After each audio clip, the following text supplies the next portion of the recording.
Praise the Lord, all. Let us listen to God's word of the day. You will be secure because there is hope. You will look about you and take your rest in safety. Job chapter 11 verse 18. ఈ దినపు దేవుని వాక్యము.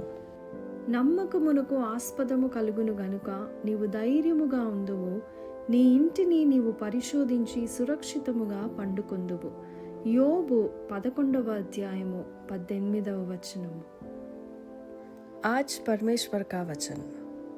और तुझे आशा होगी, इस कारण तू निर्भय रहेगा और अपने चारों ओर देख देख कर तू निर्भय विश्राम कर सकेगा।